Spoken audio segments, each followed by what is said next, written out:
Hello friends, आप सभी को हमारे यूट्यूब चैनल पर स्वागत है। तो आज हम आपको कराने वाले हैं चाइल्ड एंड पेडागोगी जो प्रीवियस ईयर क्वेश्चन है, जो आपके पिछले सालों में जो ईयरों में जो आपके सीटेट का एग्जाम हुआ है, किसी भी स्टेट का जो आपका टीचिंग संबंधी टेट है और यूपी टेट है, साथ ही आपका वी टेट है, एच टेट है, आर टेट है, जो भी आपकी टीचिंग संबंधी जो एग्जाम्स हुए हैं उनमें जो आपका बाल विकास से, सीडीपी से और पेडागोगी से जो संबंधित क्वेश्चन आंसर्स पूछे गए हैं प्रीवियस ईयर में, उन सभी क्वेश्चनों का हमने संकलन किया है वन लाइनर में।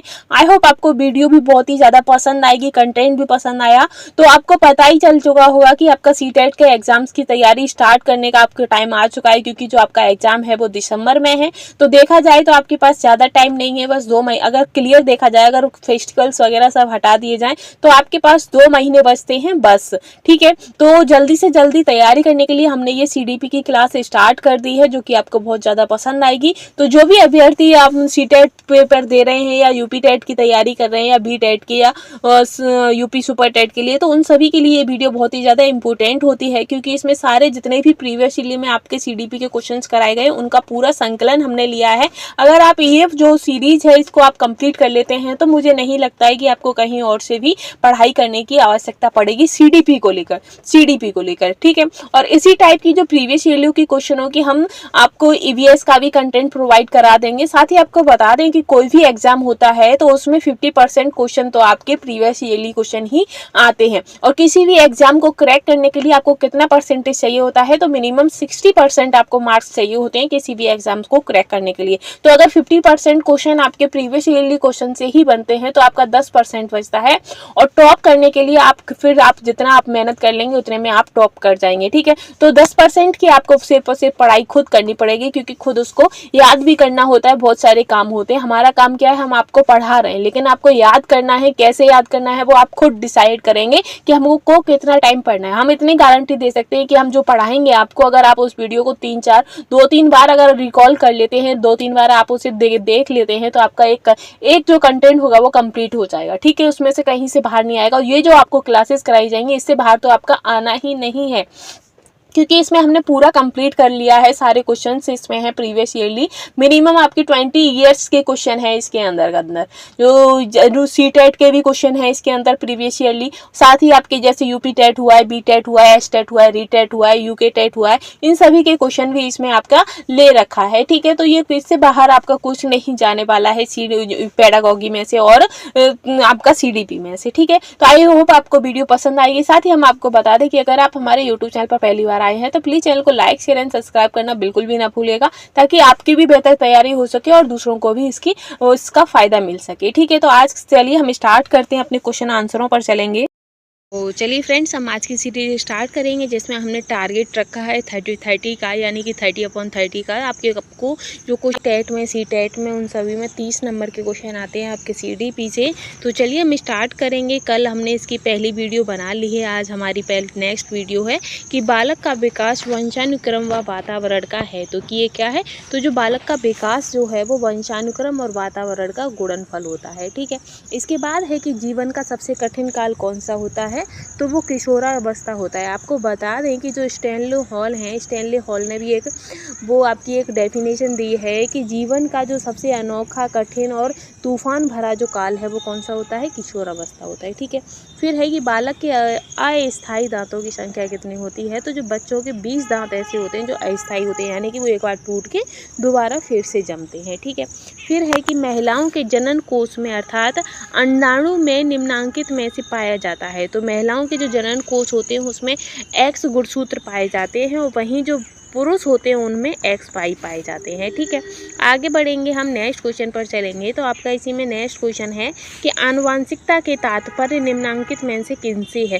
तो आनुवांशिकता का तात्पर्य उनसे है कि गुणसूत्र और जीन से है। किससे है, गुणसूत्र और जीन से ही आपका आनुवांशिकता का तात्पर्य है। ठीक है, फिर आता है कि पुरुषों में सामान्य यौन गुणसूत्र होते हैं, तो पुरुषों में आपके XY गुणसूत्र होते हैं और महिलाओं में आपका X होता है। ठीक है, फिर है कि जन्म के समय बालक का भार कितना होता है, तो जन्म के समय जो बच्चे का वजन होता है वो 6 से 8 पाउंड, और नॉर्मल अगर हम देखें तो 2.5 kg से 3 kg के समथिंग होता है। ठीक है, फिर है कि आनुवांशिकता के वास्तविक निर्धारक होते हैं, तो आनुवांशिकता का जो वास्तविक निर्धारक होते हैं वो आपके गुणसूत्र होते हैं। ठीक है, इसके बाद है कि बालक के विकास में महत्व है।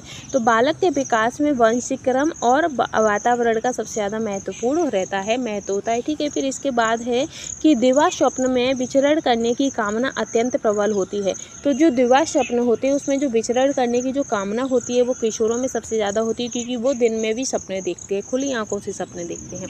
फिर है कि सृजनशील बालकों का लक्षण है। तो सृजनशील बालकों का लक्षण होता है कि उनमें जिज्ञासा फूट फूट के भरी होती है, उन्हें हर चीज़ में उनके लिए जिज्ञासा होती है, वो उनके क्वेश्चंस ख़त्म नहीं होते, उनकी जिज्ञासा ख़त्म नहीं होती है। ये एक सृजनशील बच्चे का लक्षण होता है। फिर इसी के बाद है कि क्रोध संवेग के कारण उत्पन्न होता है। तो जो क्रोध है वो आपका युजुत्सा, किसका, युजुत्सा के कारण होता है, ठीक है। इसी के साथ हम आगे बढ़ते हैं। तो आगे है कि बालक बालिकाएं अपने जीवन में किसी अन्य को आदर्श के रूप में स्वीकार करते हैं, किस अवस्था में, तो किशोर अवस्था में। आपने देखा होगा कि जैसे लड़के होते हैं तो शाहरुख खान या सलमान खान इनकी कॉपी करते हैं, इनकी तरह अपना हेयर स्टाइल है, चाल ढाल है, बोलने का अंदाज है। तो और कुछ हैं कुछ तो स्वतंत्रता सेनानी की तरह, मतलब, और लड़कियां जैसे कि एक मिस वर्ल्ड हो तो उनके तरीके की रहती हैं सुंदरता। तो ये क्या, वो एक दूसरे किसी न किसी को अपने आदर्श के रूप में उसके अनुकरण करते हैं, ठीक है। आगे है कि समान आयु स्तर के बालक बालिकाओं का बौद्धिक स्तर भिन्न भिन्न होता है। यह कथन किसका है? तो ये जो हरलॉक है उन्होंने कहा है कि जो समान आयु के बालक बालिकाएं क्यों ना हो, पर लेकिन उनका जो बौद्धिक स्तर होता है वो अलग अलग होता है, ठीक है।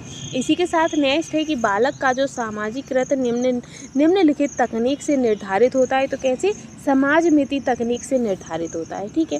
आगे हम बढ़ेंगे तो आगे आपका नेक्स्ट क्वेश्चन रहेगा कि बालकों में सौंदर्यानुभूति विकसित करने का आधारभूत साधन क्या है? तो प्राकृतिक अवलोकन है, ठीक है। फिर है कि किशोरावस्था की प्रमुख विशेषता नहीं है, तो संग्रह की प्रवृत्ति। और ये जो संग्रह की प्रवृत्ति होती है यानी कि इकट्ठा करने की जो आदत होती है, ये बाल्यावस्था में होती है, ठीक है। फिर है कि जन्म के समय बालक की स्मरण शक्ति होती है। तो जन्म के समय जो बच्चा की जो स्मरण शक्ति होती है वो बहुत कम होती है। जैसे कि आपने देखा होगा, नॉर्मली हम आपको बताते हैं, जैसे छोटे छोटे बच्चे हों और वो किसी चीज़ खेल रहे हों, किसी चीज़ की जिद कर रहे हैं, जैसे फ़ोन से ही खेल रहे हैं, तो आप क्या करोगे, उसके हाथ से फ़ोन लोगे और ऐसे झूठ मूठ का फेंकने का नाटक करते हैं कि लो हमने फेंक दिया, कौआ ले गया, कोई भी ले गया। तो बच्चा क्या होता है, फिर वो थोड़ी देर में भूल जाता है। तो उनमें जो शक्ति, याददाश्त की जो शक्ति होती है वो कम होती है, ठीक है। आगे बढ़ते हैं। आगे है आपका कि किस वैज्ञानिक ने माना है कि उचित वातावरण से बुद्धि लब्धि में वृद्धि होती है। तो जो स्टीफन्स हैं उनका मानना है कि अगर बच्चे को अच्छा वातावरण, अच्छा माहौल दिया जाए तो उनका जो बुद्धि लब्धि होती है उसमें सुधार हो सकता है। तो बिल्कुल सही कहा है उन्होंने कि अगर घर का बाहर, आपने देखा होगा कि बच्चे को सबसे ज़्यादा जो प्रभावित करते हैं वो वंशानुक्रम और वातावरण प्रभावित करता है। अगर उनका आसपास का माहौल अच्छा है तो उनका पढ़ाई में भी मन लगेगा और उनकी जो IQ लेवल होता है वो भी अच्छा होगा, ठीक है। आगे है कि आत्मगौरव की भावना सर्वाधिक पाई जाती है। तो आत्मगौरव की जो भावना होती है वो 13 से 19 वर्ष के बच्चों में अधिक पाई जाती है, ठीक है। फिर है कि चरित्र निर्माण में निम्नांकित कारक सहायक नहीं है, तो निर्देश, ठीक। फिर है कि हमें अगर बच्चे का कोई चरित्र निर्माण करना है तो हमें उसे निर्देश नहीं देना है, ऑर्डर नहीं देना है, बल्कि उसके सामने वैसे ही पूरा व्यवहार उसके सामने प्रदर्शित करना है। जैसे कि हमने देखा होगा, घर में जो बड़े बुजुर्ग होते हैं या माता पिता होते हैं, अगर वो आपस में लड़ाई झगड़ा करते हैं और भी कुछ जवाब देते हैं, चीज़ें फेंकते हैं, तो बच्चा भी वही चीज़ सीखता है। तो हम क्या करते हैं कि बच्चों को डांटते हैं और बताते हैं कि ऐसे नहीं, ऐसे करना है। तो ये कोई सलाह एकदम करेक्ट तरीका नहीं है। हमें करना क्या है, हमें भी बच्चों के सामने वैसा ही रहना है। अगर बच्चा फ़ोन ज़्यादा चलाता है तो क्या करना है, हमें भी फ़ोन कम करना पड़ेगा, कॉपी किताबों को लेके बैठना पड़ेगा। तो अपने आप वो, तो हमें बच्चों को निर्देश नहीं देना है, ठीक है। आगे है कि बालक का शारीरिक, मानसिक, सामाजिक और संवेगात्मक विकास किस अवस्था में पूर्णता को प्राप्त करता है? तो पूर्णता को जो है वो किशोरावस्था में प्राप्त करता है। और वहीं अगर बात करते हैं कि सबसे ज़्यादा विकास कब होता है, तो वो आपका शैशवावस्था में होता है, ठीक है। आगे है कि किस आयु के बालक में समय, दिन, दिनांक एवं क्षेत्रफल संबंधित अपबोध का विकास हो जाता है? तो 9 वर्ष का जो बच्चा होता है उसे पता चल जाता है कि कौन सा दिन है, कौन सा दिन है, कौन सा दिनांक है, कौन सी चीज़ छोटी है, कौन सी चीज़ बड़ी है, इन सभी का वो बोध करने लगते हैं, ठीक है। इसी के साथ नेक्स्ट आता है कि उत्तर बाल्यकाल का समय कब होता है? तो 6 से 12 वर्ष तक का जो होता है वो उत्तर बाल्यकाल का टाइमिंग होती है, ठीक है। फिर है कि जिस आयु में बालक की मानसिक योग्यता का लगभग पूर्ण विकास हो जाता है, तो 14 वर्ष की आयु में, ठीक है। फिर है कि निम्नांकित अवस्था में प्राय बालकों का आकर्षण समलिंगी की प्रति होता है। तो वो आपका बाल्यावस्था क्या होते हैं, जो लड़के होते हैं वो लड़कों के साथ दोस्ती करते हैं, लड़कियाँ जो होती हैं वो लड़कियों के साथ दोस्ती करते हैं। लेकिन जब तक वो किशोरावस्था में पहुँचते हैं तो उन्हें विपरीत लिंग के प्रति भी उन्हें आकर्षण का होने लगता है। ठीक है, आगे है कि बालक के सामाजिक विकास में सबसे महत्वपूर्ण कारक कौन सा होता है, तो वातावरण होता है, उसके आसपास का माहौल कैसा है।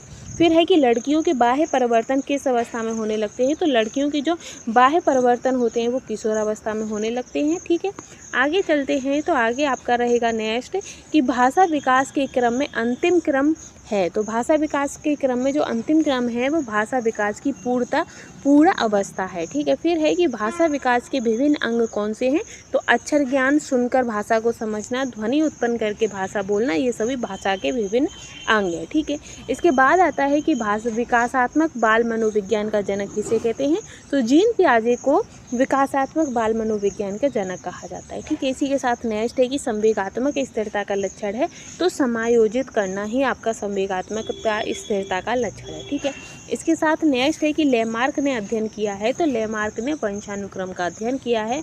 वही है कि संवेग शब्द का शाब्दिक अर्थ है क्या है, तो उत्तेजनाओं में जो हमारे उत्तेजना और जो भाव होते हैं उनमें जब उथल पुथल होती है वही आपका एक तरीके का संवेग होते हैं। ठीक है, फिर है कि बालक के जो समीकरण का जो प्राथमिक घटक क्या है, तो जो बच्चा का जो प्राथमिक सामाजिकरण होता है वो सबसे पहले कहाँ स्टार्ट होता है, तो उसके घर से स्टार्ट होता है। तो ये तो आपके आज के मोस्ट इंपॉर्टेंट क्वेश्चन हमने कंप्लीट कर लिए हैं। ऐसे ही अगर आपको वीडियो हमारी पसंद आ रही है तो प्लीज़ चैनल को लाइक शेयर एंड सपोर्ट करना बिल्कुल भी ना भूलिएगा, और डेली आपको ऐसे ही कंटेंट प्रोवाइड किया जाएगा। आई होप आपको वीडियो पसंद आ रही होगी, और प्लीज़ चैनल को लाइक ज़रूर करिएगा। आज के लिए बस इतना ही। Thanks for watching.